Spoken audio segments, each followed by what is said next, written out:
ये आकाशवाणी रायपुर है। प्रादेशिक समाचार बुलेटिन के साथ मैं दीप्ति चंद्रा।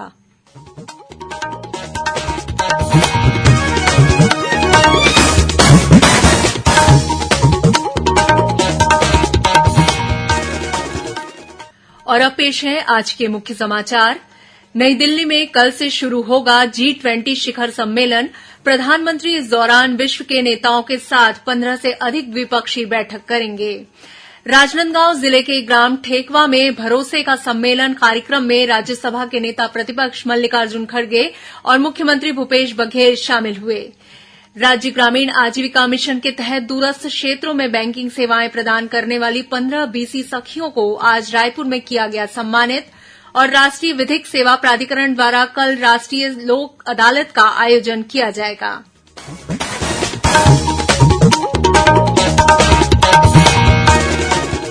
अब समाचार विस्तार से। भारत ने कल से नई दिल्ली में शुरू हो रहे 18वें G20 शिखर सम्मेलन की मेजबानी की सभी तैयारियां पूरी कर ली हैं। शिखर सम्मेलन में भाग लेने के लिए विश्व के नेताओं का राजधानी पहुंचने का सिलसिला जारी है। इस बीच आयोजन स्थल भारत मंडपम को राष्ट्रीय अध्यक्षों और प्रतिनिधियों के स्वागत के लिए सजाया गया है। प्रधानमंत्री नरेंद्र मोदी 3 दिनों के दौरान विश्व नेताओं के साथ 15 से अधिक द्विपक्षीय बैठक करेंगे। श्री मोदी अमेरिकी राष्ट्रपति जो बाइडेन, मॉरिशस के प्रधानमंत्री प्रविंद जगन्नाथ और बांग्लादेश की प्रधानमंत्री शेख हसीना के साथ आज अपने आवास पर द्विपक्षीय बैठक करेंगे। एक सोशल मीडिया पोस्ट में श्री मोदी ने कहा कि इन बैठकों से इन देशों के साथ भारत के द्विपक्षीय संबंधों की समीक्षा करने और विकास सहयोग आगे बढ़ाने का अवसर मिलेगा। राजनांदगांव जिले के ग्राम ठेकवा में आज भरोसे का सम्मेलन कार्यक्रम का आयोजन किया गया। इस मौके पर राज्यसभा में नेता प्रतिपक्ष मल्लिकार्जुन खड़गे और मुख्यमंत्री भूपेश बघेल ने राजनांदगांव, मोहला, मानपुर, अंबागढ़ चौकी और खैरागढ़ छुईखदान गंडई जिले के लिए 355 करोड़ 23 लाख रुपए की लागत के विभिन्न विकास कार्यों का भूमि पूजन और लोकार्पण किया। कार्यक्रम में राज्य सरकार की विभिन्न योजनाओं के तहत 8,500 से अधिक हितग्राहियों को सम्मानित सामग्रियों का वितरण किया गया। कार्यक्रम को संबोधित करते हुए श्री खड़गे ने कहा कि छत्तीसगढ़ की सरकार गरीबों, दलितों, पिछड़ों और किसानों की सरकार है। पिछले 4.5 सालों में कांग्रेस सरकार ने जो वादा किया उसे पूरी तरह निभाया है। उन्होंने कहा कि जितना अच्छा काम छत्तीसगढ़ में अभी हो रहा है वह पहले कभी नहीं हुआ। श्री खड़गे ने कहा कि नीति आयोग की रिपोर्ट के मुताबिक छत्तीसगढ़ में पिछले 5 सालों में 40 लाख लोग गरीबी से बाहर आए हैं। वहीं मुख्यमंत्री भूपेश बघेल ने कहा कि राज्य सरकार आम जनता को ताकतवर बनाने का काम कर रही है। उन्होंने कहा कि राज्य सरकार ने सामाजिक आर्थिक सर्वे कराया है। सर्वे में 47,000 परिवार ऐसे पाए गए हैं जिनके पास मकान नहीं है। ऐसे परिवारों को राज्य सरकार ने आवास उपलब्ध कराने का निर्णय लिया है। छत्तीसगढ़ राज्य ग्रामीण आजीविका मिशन बिहान के तहत डिजिटल फाइनेंस के क्षेत्र में उत्कृष्ट कार्य करने वाली और दूरस्थ क्षेत्रों में बैंकिंग सेवाएं प्रदान करने वाली 15 बीसी सखियों को आज रायपुर में सम्मानित किया गया। इस मौके पर बीसी सखियों की सफलता की कहानियों पर आधारित पुस्तिका का विमोचन भी किया गया। इसके अलावा स्व सहायता समूहों में डिजिटल लेन देन को प्रोत्साहित करने बैंकों द्वारा शुरू की गई दोहरी प्रमाणीकरण की प्रक्रिया में उत्कृष्ट कार्य करने वाले 12 बैंकर्स का भी सम्मान किया गया। इससे पहले कल राष्ट्रीय ग्रामीण आजीविका मिशन बिहान की लखपति दीदियों के लिए राष्ट्रीय सम्मेलन का आयोजन किया गया। इस सम्मेलन में केंद्रीय ग्रामीण विकास और पंचायती राज मंत्री गिरिराज सिंह वर्चुअल शामिल हुए। इसमें राष्ट्रीय ग्रामीण आजीविका मिशन से जुड़ी देश भर की महिलाएं, स्टाफ और अधिकारी भी वर्चुअल रूप से जुड़े। सम्मेलन में छत्तीसगढ़ की 2 महिलाएं दंतेवाड़ा जिले की गीदम की जानकी यादव और बस्तर जिले की नैना की कहानी साझा की गई। जानकी यादव मछली पालन और सब्जियों की खेती कर लखपति बनी है। वह हर महीने 20,000 रुपए कमा रही है। वहीं श्रीमती नैना खेती के साथ पशुपालन और मछली पालन भी करती हैं। इससे उन्हें हर वर्ष 1,40,000 रुपए की आमदनी हो रही है।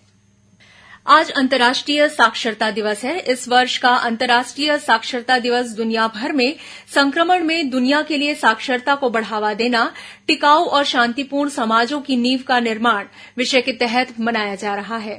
इस मौके पर प्रदेश में विभिन्न कार्यक्रम आयोजित किए जा रहे हैं। राजधानी रायपुर में राज्य स्तरीय वेबिनार का आयोजन किया गया। इसके अलावा राज्य के सभी शासकीय और अशासकीय स्कूलों तथा निजी शैक्षणिक संस्थानों में प्रभात फेरी के साथ साक्षरता रैली निकाली गई। इस दौरान विद्यार्थियों ने साक्षरता का संदेश दिया। राष्ट्रीय विधिक सेवा प्राधिकरण द्वारा कल 9 सितंबर को राष्ट्रीय लोक अदालत का आयोजन किया जाएगा। इस दौरान प्रदेश के सभी जिला और व्यवहार न्यायालयों में भी लोक अदालत आयोजित की जाएगी। इस मौके पर पुराने और लंबे समय से लंबित राजीनामा योग प्रकरणों का निराकरण करने का प्रयास किया जाएगा। इसके तहत मोटर दुर्घटना दावा, चेक बाउंस, जल कर, संपत्ति कर, राजस्व संबंधी, ट्रैफिक चालान, भाड़ा नियंत्रण, बैंक और विद्युत संबंधी प्रकरण भी लोक अदालत के माध्यम से सुलझाए जाएंगे। इसके अलावा राजस्व न्यायालय खंडपीठ में खातेदारों के बीच आपसी बंटवारे, दूरसंचार विभाग, नगर निगम और नगर पालिका परिषद में वसूली संबंधी लंबित प्रकरणों का आपसी राजीनामे के आधार पर निराकरण किया जाएगा। प्रदेश के उप मुख्यमंत्री टीएस सिंहदेव ने कल राम वनगमन पर्यटन परिपथ में शामिल रामगढ़ में भगवान राम की 25 फीट ऊंची प्रतिमा का अनावरण किया। इसके अलावा राम वाटिका और 76 लाख रुपए की लागत के विभिन्न विकास कार्यों का लोकार्पण किया। इस मौके पर श्री सिंहदेव ने कहा कि सरगुजा संभाग प्राकृतिक सौंदर्य से परिपूर्ण है। राज्य सरकार पर्यटन को बढ़ावा देने हर संभव प्रयास कर रही है।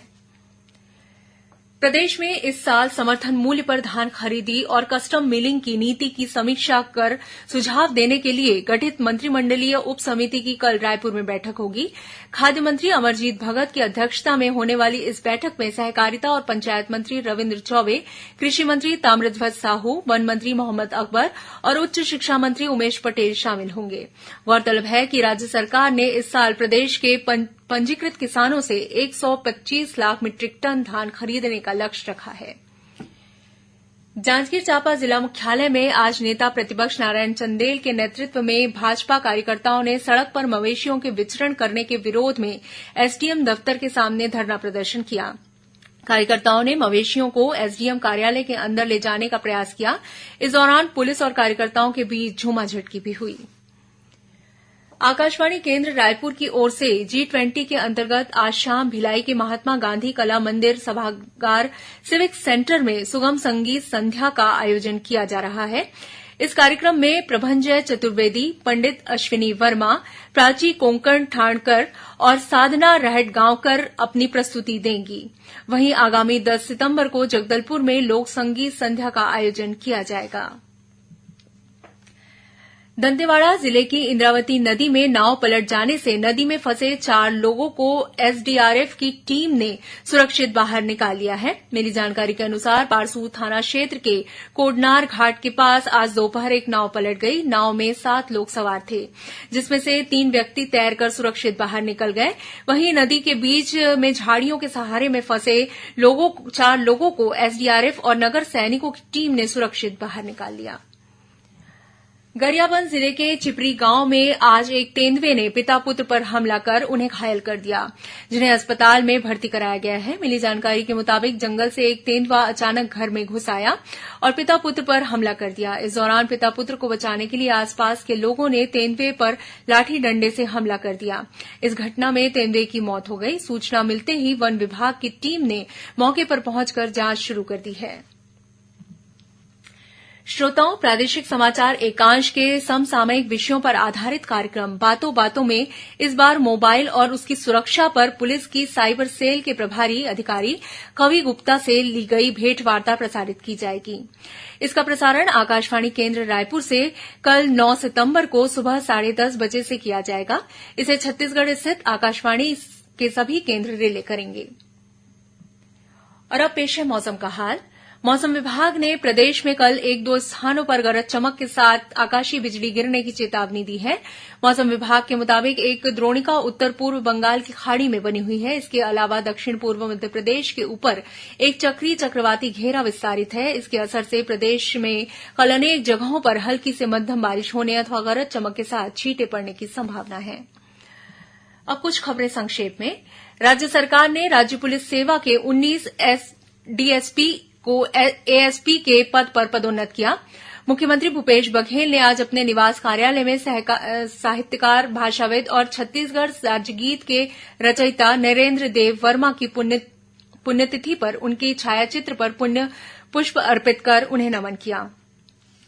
मनेन्द्रगढ़ चिरमिरी भरतपुर जिले में स्थित घुटरी टोला चेकपोस्ट पर जांच के दौरान पुलिस ने मध्यप्रदेश से छत्तीसगढ़ आ रही एक कार से 40 लाख रूपये बरामद किए हैं। बेमेतरा में आज विधायक आशीष छाबड़ा ने स्वामी विवेकानंद इंडोर स्टेडियम में जिला स्तरीय छत्तीसगढ़िया ओलंपिक का शुभारंभ किया। और भिलाई स्थित शंकराचार्य महाविद्यालय की प्राचार्य से बिजली बिल के नाम पर 4.5 लाख रूपये की ऑनलाइन ठगी का मामला सामने आया है। इस मामले में पुलिस ने अपराध दर्ज कर जांच शुरू कर दी है। अंत में मुख्य समाचार एक बार फिर। नई दिल्ली में कल से शुरू होगा G20 शिखर सम्मेलन। प्रधानमंत्री इस दौरान विश्व के नेताओं के साथ 15 से अधिक द्विपक्षीय बैठक करेंगे।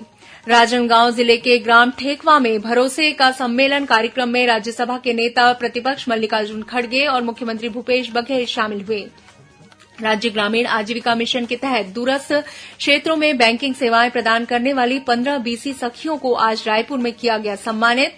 और राष्ट्रीय विधिक सेवा प्राधिकरण द्वारा कल राष्ट्रीय लोक अदालत का आयोजन किया जाएगा। इसी के साथ प्रादेशिक समाचार बुलेटिन समाप्त हुआ। नमस्कार।